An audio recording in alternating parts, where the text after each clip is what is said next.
Assalamualaikum warahmatullahi wabarakatuh.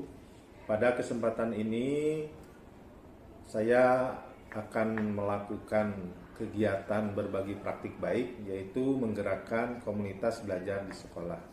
Sebelum melangkah lebih jauh lagi, maka beberapa hal yang akan sampaikan. Pertama, saya mempersiapkan dulu hal-hal yang memang menjadi titik berat permasalahan yang ada di sekolah. Pertama, kita mengidentifikasi kebutuhan dulu, bahwa tujuan dari identifikasi kebutuhan ini yaitu bagaimana kita melaksanakan kegiatan praktik baik ini, terutama untuk menggerakkan komunitas belajar di sekolah, mengumpulkan informasi-informasi yang diperlukan tentang tantangan yang sering dihadapi dalam pembelajaran, baik kesulitan oleh guru maupun kesulitan yang dialami oleh siswa.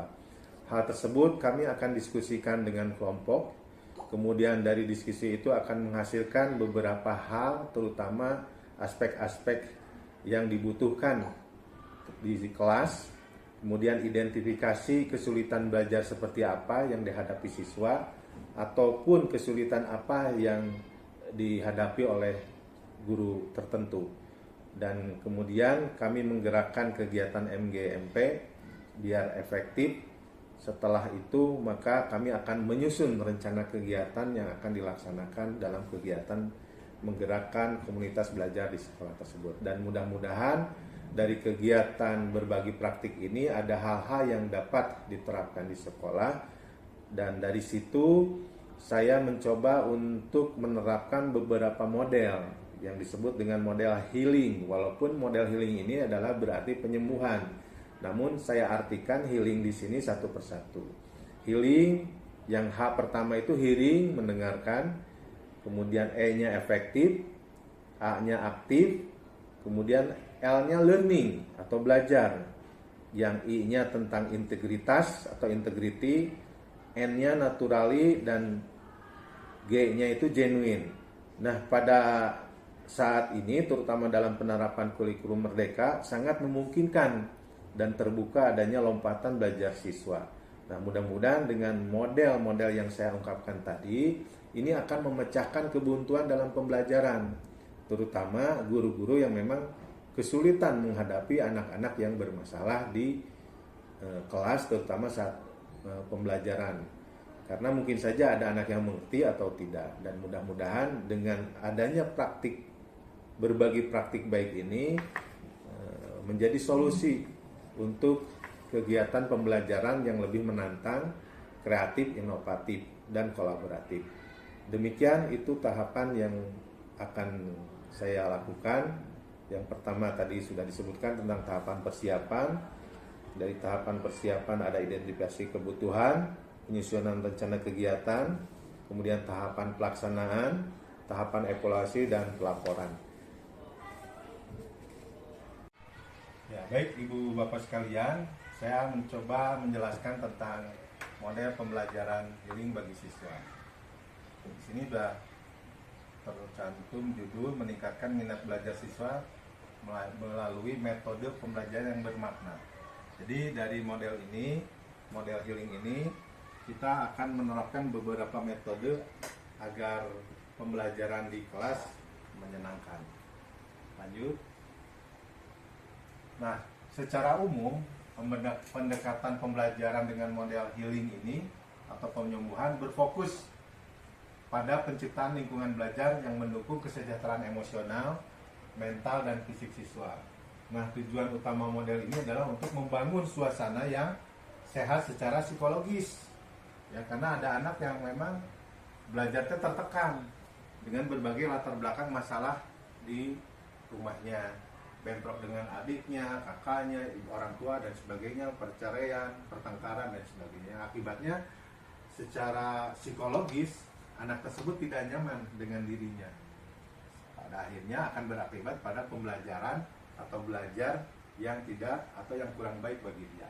Nah, tujuan utama model ini ya yang tidak disebutkan, siswa diharapkan nantinya merasa aman, kemudian dihargai dan diberdayakan. Ya, pendekatan ini sangat penting dalam situasi di mana siswa mungkin mengalami stres, trauma, atau beban emosional yang mempengaruhi proses belajar mereka. Nah, adapun konsep dasar model pembelajaran healing ini didasarkan pada pemahaman bahwa kesehatan emosional dan mental sangat mempengaruhi kemampuan siswa dalam menerima dan memahami pelajaran. Jika siswa merasa tenang, aman, dan dipahami, mereka akan lebih mampu berpartisipasi dalam pembelajaran dengan lebih baik. Nah, model ini melibatkan kombinasi dari metode pengajaran yang mendukung pemulihan dan penguatan kesehatan secara mental. Untuk siswa ya tentunya, dan membantu mereka menghadapi tantangan internal yang mungkin menghambat dalam proses belajar. Apa sih pembelajaran model healing ini? Lanjut. Nah, fokus utama pendekatan pembelajaran ini mengutamakan kesehatan emosional. Karena di beberapa kasus ada siswa yang memang dia memiliki beban masalah yang luar biasa, tapi itu bisa dijadikan motivasi. Tapi ada juga yang memiliki berbagai macam masalah, dia malah terpuruk. Nah, hal yang seperti ini, ya, kejadian-kejadian dari siswa itu sendiri, saya mencoba agar dia bisa secara emosional berdamai dengan keadaan. Nah, oleh karena itu pendekatan ini nantinya akan membantu menciptakan suasana belajar yang lebih harmonis, kolaboratif, dan inklusif, ya, menyeluruh dari berbagai macam bentuk, ya, kasus dan sebagainya. Dengan menerapkan metode ini, sekolah tidak hanya membentuk siswa yang unggul secara akademis, tetapi juga siswa yang sehat secara emosional dan memiliki ketahanan mental yang kuat serta siap menghadapi tantangan hidup di masa depan. Lanjut. Nah, prinsip-prinsip dari pembelajaran healing ini, pertama, menciptakan lingkungan yang aman dan menenangkan, bukan menyenangkan tapi menenangkan. Kemudian yang kedua, membangun koneksi emosional yang kuat, baik dengan siswa maupun dengan guru atau dengan lingkungan pembelajaran di dalamnya. Kemudian pengintegrasian mindfulness, ya, dan teknik relaksasi. Pembelajaran sosial dan emosional atau social emotional learning. Kemudian pendekatan berpusat pada siswa, student centered approach pendekatan, ya. Kemudian pemulihan dari trauma, bisa saja ada siswa kita yang memang punya tekanan secara fisik dari lingkungan, dibully dan lain sebagainya, itu terjadilah trauma. Kemudian mengurangi tekanan akademis yang berlebihan. Mungkin saja guru-guru, ya, kita semua, kalau menurut kita memberikan tugas itu ada saeutik, padahal belum tentu si anak menyanggupinya, karena masing-masing berbeda. Dan yang terakhir, dukungan sosial dan komunitas. Lanjut. Nah, ini pendekatan model pembelajaran healing ini saya urutkan menjadi beberapa dari kata itu, ya, diambil beberapa makna. Yang pertama, terus lanjut. Metode tadi yang pertama itu hearing, mendengarkan. Nah, jadi dengan metode hearing ini, ya, seorang guru atau pendidik memberikan secara lisan, baik secara langsung maupun melalui rekaman. Bisa saja kan anak ditinggalkan di kelas, suara gurunya direkam dan dimainkan, ya. Contohnya mendengarkan penjelasan di kelas, ya, seperti podcast dan lain sebagainya. Kemudian di ciri-ciri metode hearing ini itu ada diskusi kelompok. Kemudian menggunakan audiobook atau podcast, rekaman kuliah dan pembelajaran. Kemudian menghafal dengan audio.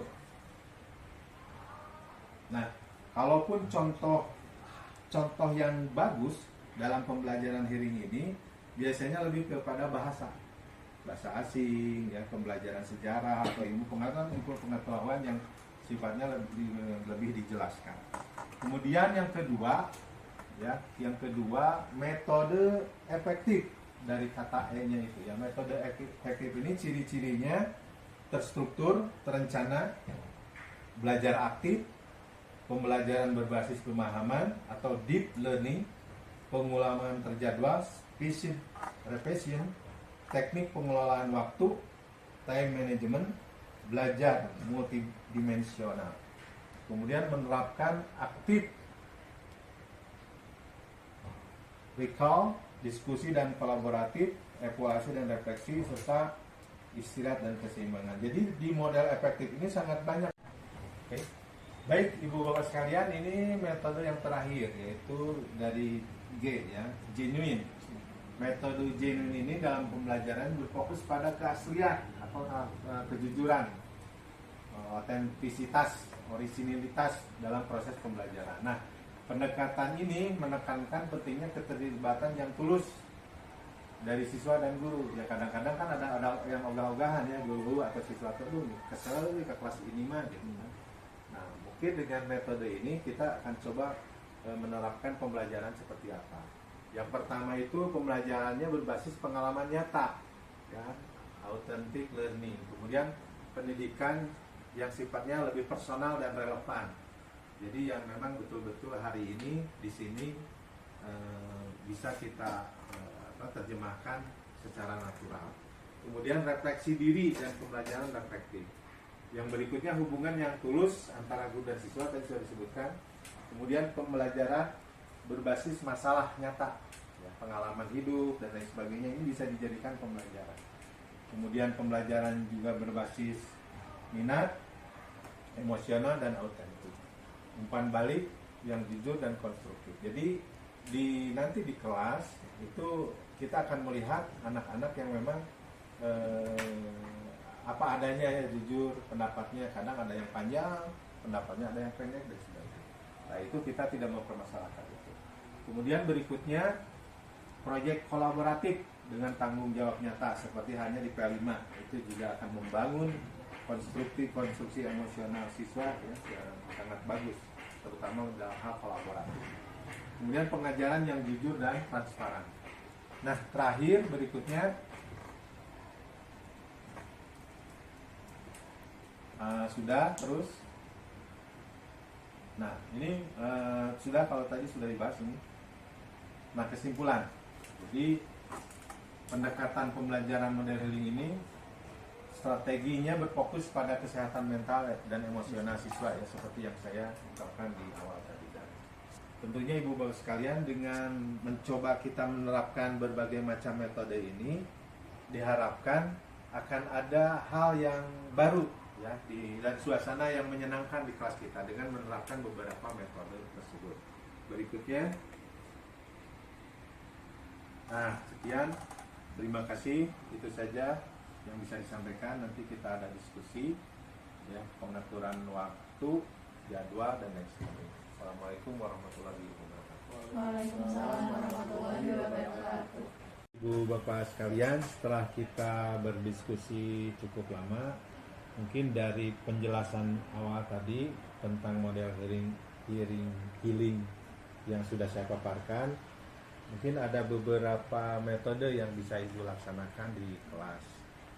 Nah untuk itu saya meminta Ibu atau Bapak kira-kira metode apa yang cocok di kelasnya masing-masing.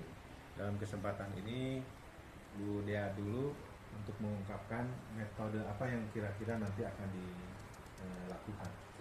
Oke, baik Pak. Setelah tadi mendengarkan penjelasan mengenai model healing ini, ada beberapa metode yang tadi sudah saya pikirkan untuk sepertinya cocok jika dilakukan di kelas 12 terutama, yaitu ada metode learning. Nah, nanti di sini mungkin saya akan lebih memfokuskan di mana anak itu bisa diskusi dan juga eksplorasi, dan di mana nanti anak bisa terbiasa gitu untuk bisa mengumpulkan ide, pendapat, terus juga bisa berpikir kritis, terus juga ada bagian di mana mereka bisa mengeksplorasi gitu apa saja yang menjadi topik atau materi di pembelajaran itu. Baik.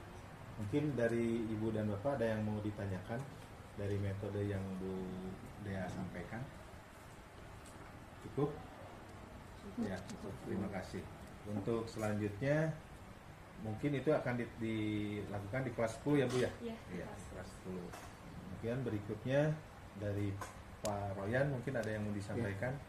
Untuk saya mah, Di kelas 11 terutama Kelas 11. ya, yang paling efektif ataupun lebih cocok itu kita memakai metode aktif Aktif. ya, Ya. karena di situ kan mendorong anak kayak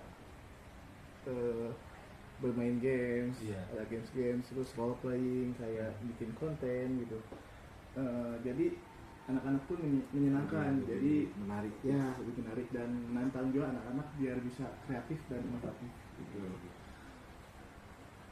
Bangga, ibu-ibu, bapak-bapak, kalau ada yang mau disampaikan, ada yang bertanya, atau mau menambahkan.